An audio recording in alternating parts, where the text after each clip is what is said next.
Hey, I'm John Bollinger with Premier Guitar. Today we're doing a review demo of the Acoustic A20. This is, as you might guess, a 20-watt acoustic amplifier.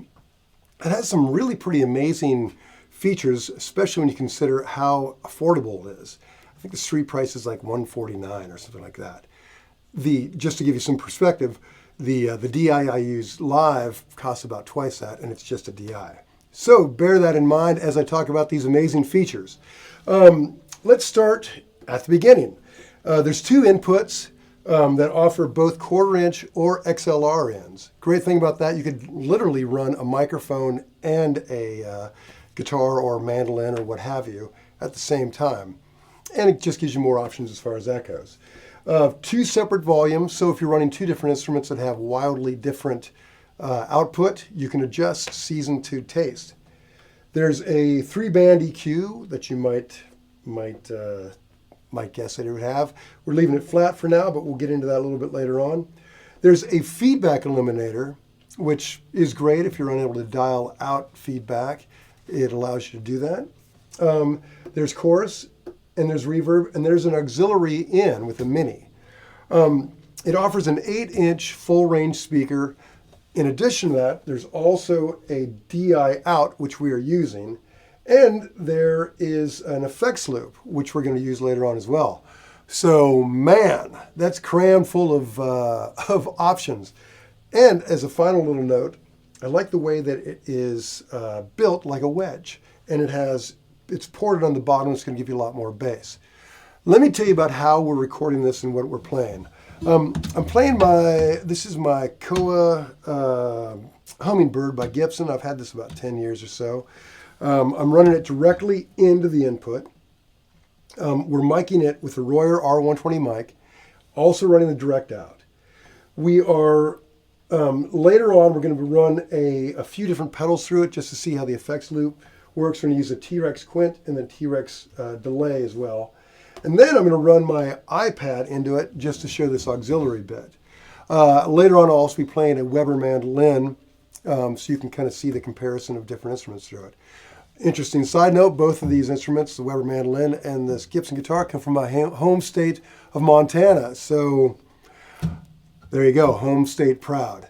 Why don't I just start spinning some knobs and showing you what all this can do. When we came in, I was plugged straight in and just had a little bit of the amp's reverb going. And I have a Bags pickup in this guitar, so I was running off of that. And I was doing that little percussive bit with the reverb up. So, and we're doing a combination of both the DI and the microphone. In fact, right now, I'll go ahead and give you a comparison. This is just the DI.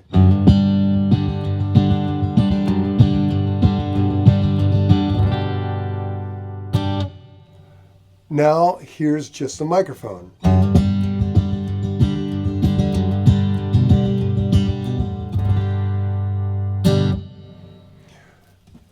So, there's a little taste comparison. I don't know what it sounds like, but I'm sure they're both great.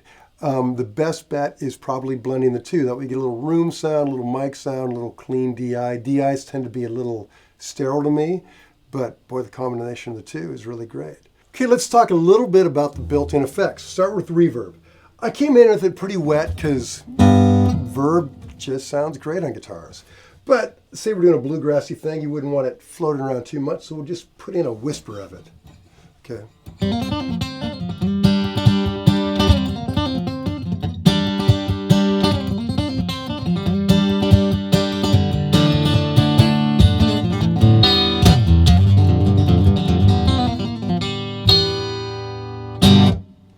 Get some real clarity, but still a little hint of it. Now let's bring in this chorus. A little more verb.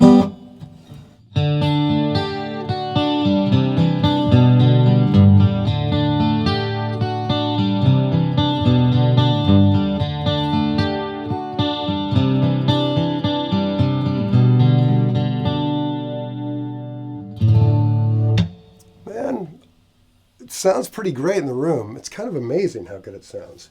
Now let's deal with this feedback eliminator. Feedback, of course, is going to be an issue when you're playing acoustic instruments. What you do here is, first you get it to feedback, which should be easy enough. And then you find the frequency. We'll turn that in.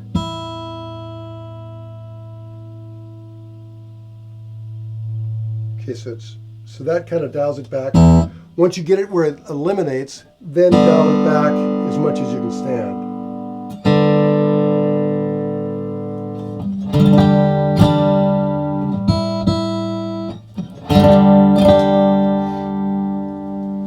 It's great. So it does cut your feedback. I find, though, that it affects your tone. All feedback eliminators, your best bet is to dial it by ear, find the frequency, and take it out. But for a quick fix, that's a good way to go. The EQ, actually, let's switch instruments and we can mess with the EQ. Okay, I'm going to plug in my mandolin into channel 2 because I've preset the volume where I like it. So it's kind of matched up where the other one is. Just a little bit hotter. Now, I find mandolin works a little bit better with just a scotch more mid-range. So let's see what that does.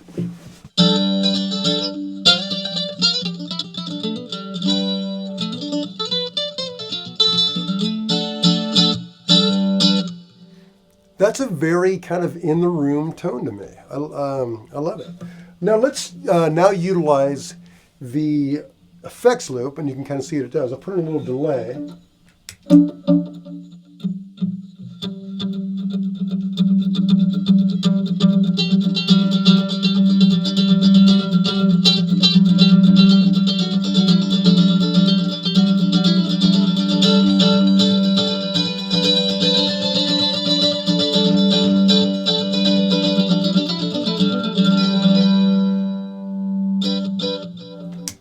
That's pretty hip, man.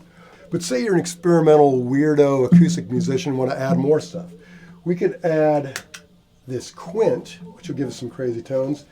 And then let's use the auxiliary in and put a little drum machine to it.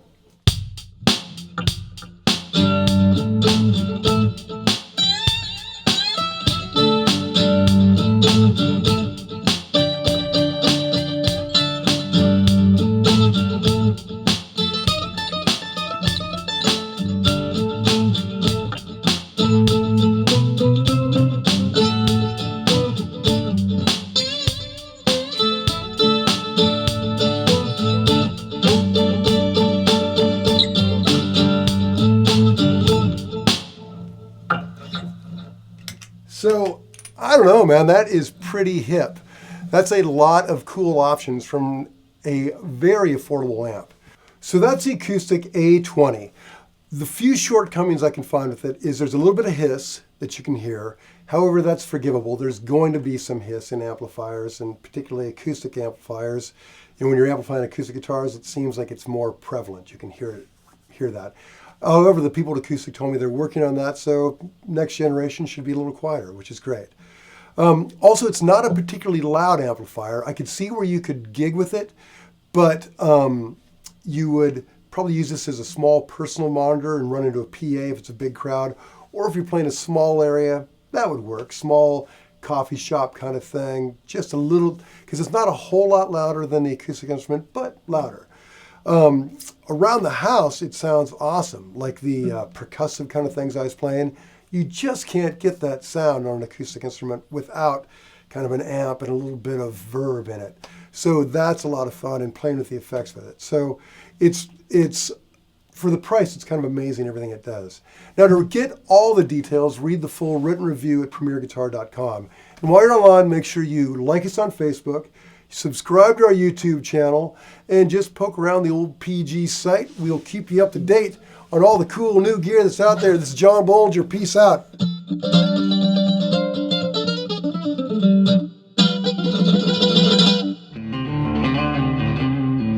Don't forget to sign up for PG Perks, your all-access pass to exclusive gear giveaways and discounts on premierguitar.com.